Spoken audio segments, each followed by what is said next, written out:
welcome to Quirky Crafts and Collectables. I'm Mini-Me, Pandora and Tate. We visited Rome, France and now Malta. Sit back, relax and enjoy. The reason that this is called St. Paul's Bay is because St. Paul is supposed to have been shipwrecked on the island over there. There's actually a statue of him. So he was going from Jerusalem to Rome and got shipwrecked here and ended up spending 3 months there.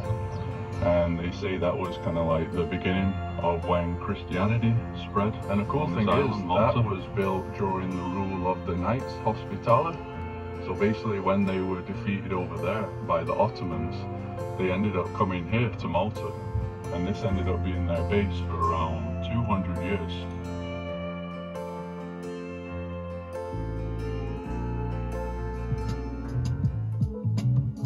And the language here, Maltese, is supposed to be a mixture of like Italian and Arabic, making it the only country in Europe that has a kind of Arabic language. And that's because the Arabs invaded here in the 800s. I think they were here for like almost 200 years. But here the official language is also English. So absolutely everyone here speaks English. It was a protectorate and a colony of the Brits also.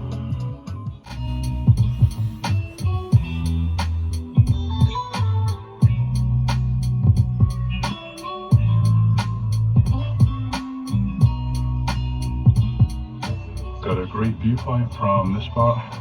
It's pretty much all like farmland, countryside. Those are all vineyards. I think we actually have a bottle of wine at home. So it was only once the Knights took over in the 1500s that they changed the capital from Medina to Valletta, where we're gonna go tomorrow. That's where we'll start tomorrow's video, Valletta. This looks cool, kind of thing that we saw in Rhodes too. Like a passageway between the buildings. Good morning everyone, here from the incredible island of Malta in the Mediterranean once again. Today we're starting off in the capital of Valletta.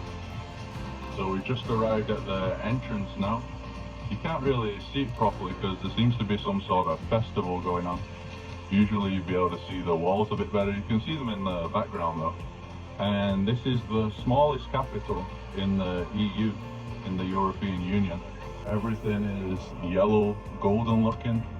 I did say sandstone, but it's actually a limestone from this island. So that's what gives everything this beautiful golden look.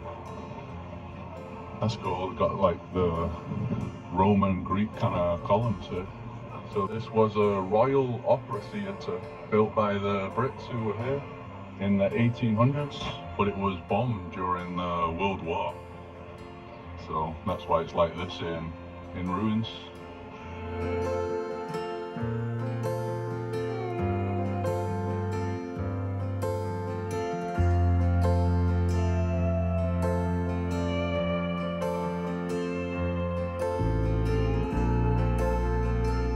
Who the capital city is named after, Jean de Valletta, 1495 to 1568.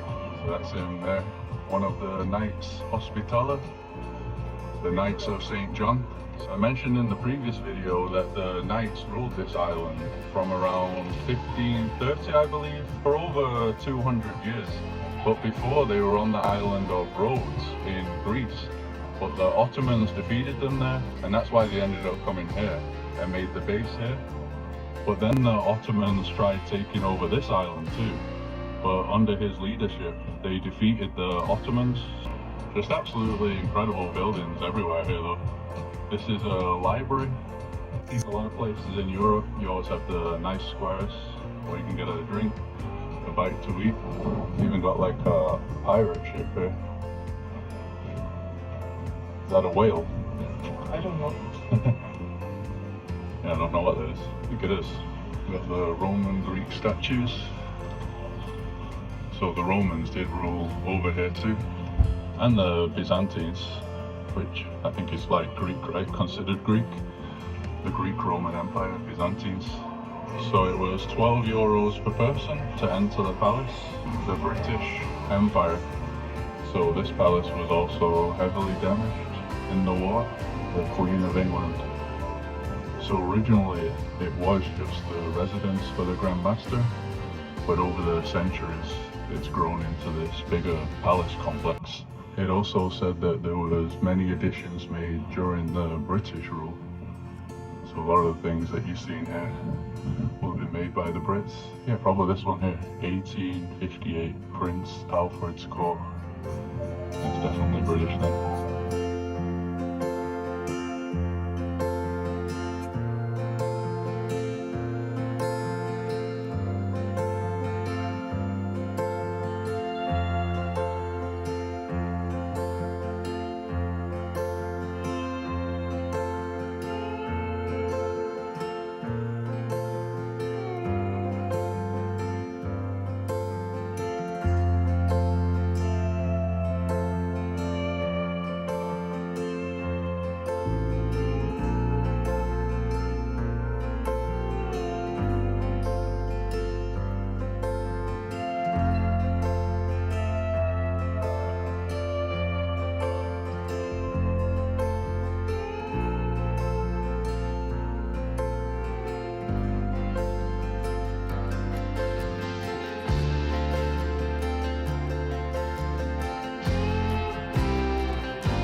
Got a bit of everything here. Beautiful buildings with the balconies. Got a church there. And you can see the dome of another church back there. So we've now come to the waterfront, the harbour here in Valletta. It's a really big one. See a boat going out there. I think you can get a ferry across to the other side. I think that's called Sliema. You can probably do some boat tours out of here as well. Looks like some other impressive buildings over there. Almost looks like an island. I don't know if it is one. I can swim down there.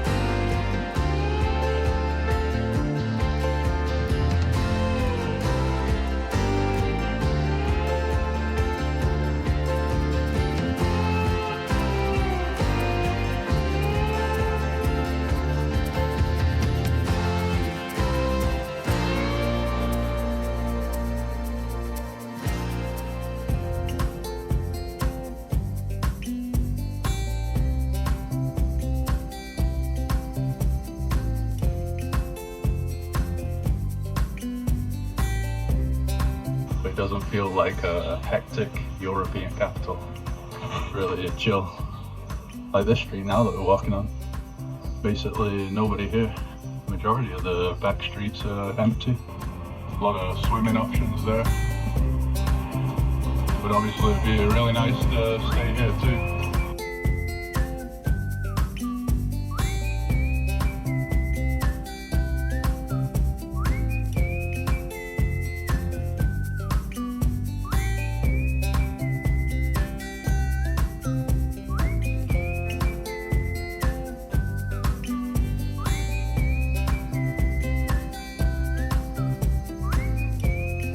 I had a Maltese rabbit, really delicious though, the sauce was absolutely amazing.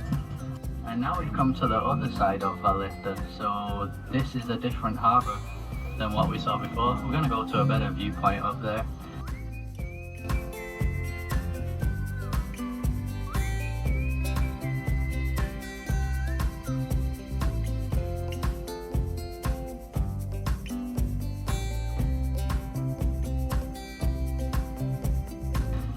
One of the best viewpoints.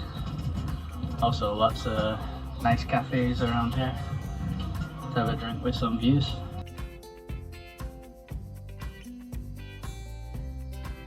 there's a part with some cannons that they actually fire. I don't know if it's like every hour, but they do that. But today they're not going to be doing it because Sunday, won't be able to see that. So that was from this part here. It was one of these cannons. So you can't access that today. I think you have to pay like €2 or €3. But look at the views here of the Grand Harbour. Even on the other side, there's some sort of fortresses that you can probably visit down there on the coast too. So I was going to mention about this, that a lot of movies have been shot in Malta. The Movie Trail, a film that I really like, The Count of Monte Cristo, Da Vinci Code, Popeye, World War Z, I've watched that. Captain Phillips was Munich, Assassin's Creed, yeah, many, Troy, Game of Thrones too. All just in this bay, the Grand Harbour. But I think throughout Malta there's other places where they filmed also.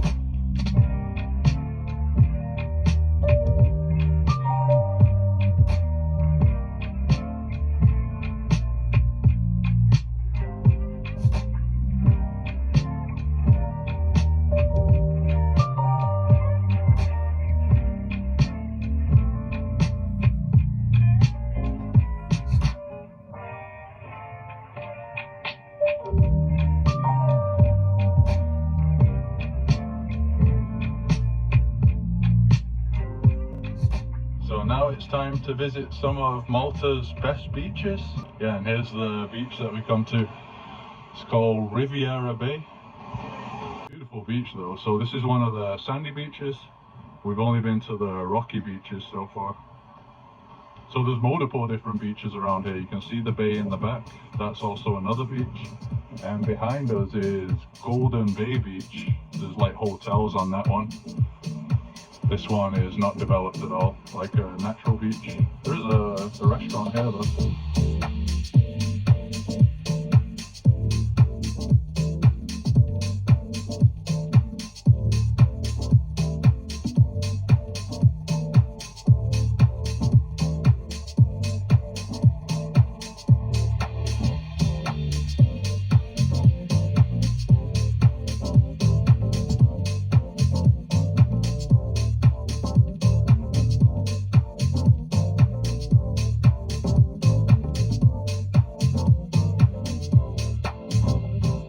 Old watchtower here.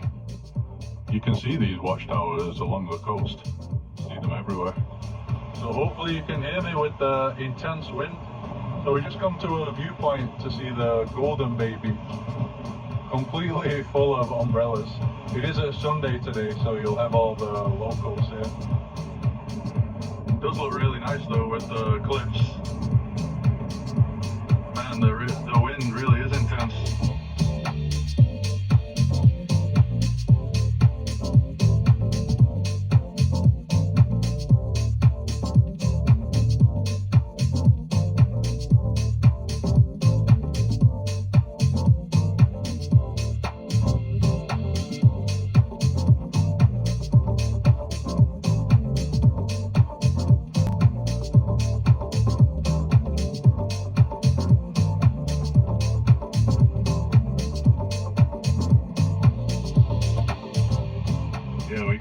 For the sandy beach, but I don't think there's much room on the sandy part for us. Maybe on this side. I think the tide is high though. Yeah, I think towards the end it might be less busy. It is completely jam-packed. Makes sense though, since there's not actually that many sandy beaches, I don't think, on the main island, so everyone comes here.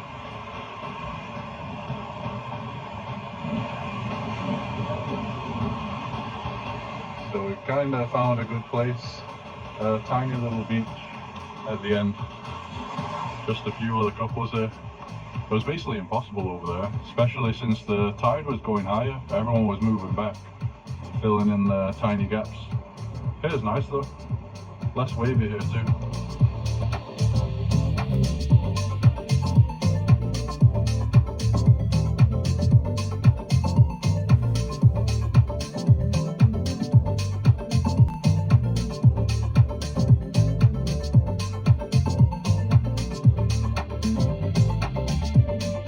Morning everyone, here from Malta. In this video we're going to be exploring the island of Gozo. We're actually on the ferry right now. So at the northern tip of the main island of Malta, there's the ferry terminal, and we paid €4.60, and it's just over there, it's close.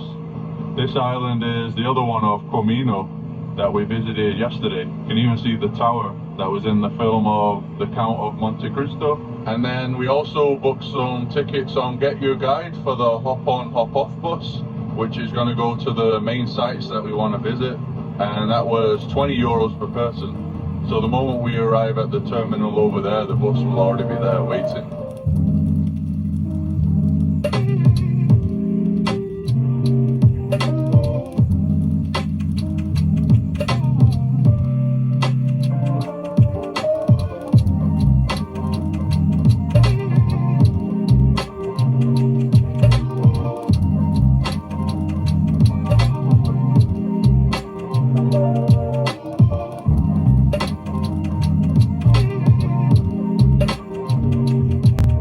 So we're at the main harbour of Gozo now, just around now. So we're going on the top deck, a lot better for sightseeing up here. Really a beautiful harbour when you enter, and it looks amazing with the churches at the top, these big orange cliffs, real nice. So they also give you this map with the timetable, so we're starting here. He's going to follow the numbers around. We want to go here first, Dueira, number 6.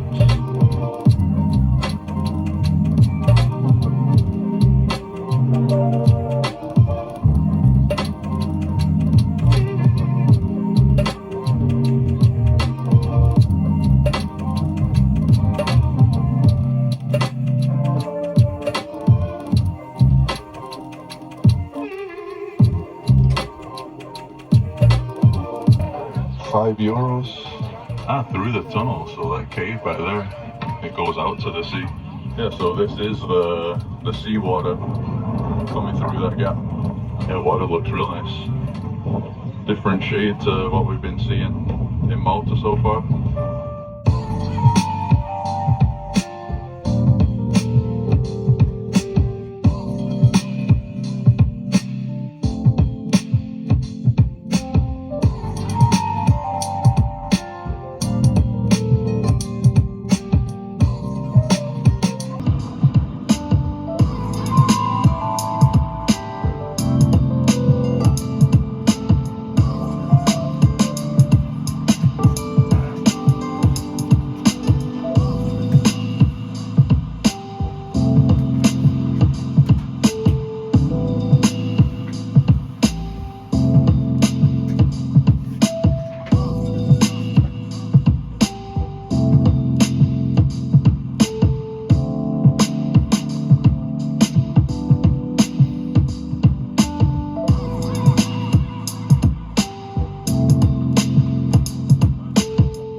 Divers. Yeah, definitely looks like a cool place to dive. Super colourful. That shot too, the underwater caves. Alright, so I think it is to access the blue hole right there. But that's only if you're gonna swim in it. Some divers there too. I think you have to go to the top to get the viewpoint. Alright, so this is the viewpoint for the blue hole. Yeah, I don't see the divers anymore. Maybe they're down there, I don't know. Where are they? Oh, they're out there. Okay, never mind. So in the past, this place was famous because there was a massive arch here, a rock arch called the Azure Window. And when I came in 2016, I saw it, but in 2017 it collapsed from a storm. So yeah, that would have been right here. That was featured in like the Game of Thrones, other films too. It's a real shame. But at least you have these other attractions around here to make it worth going.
Thank you.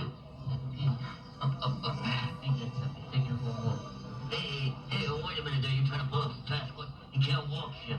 Why I'm carrying you? Uh-oh, something is happening. Oh no. He wants to take the baby. No. Stress.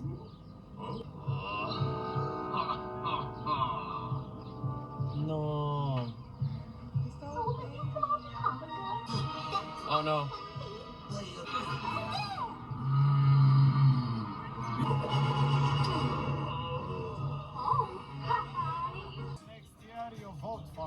I vote for you, yes, to keep them to be the mayor. Thank you. Thank you so much.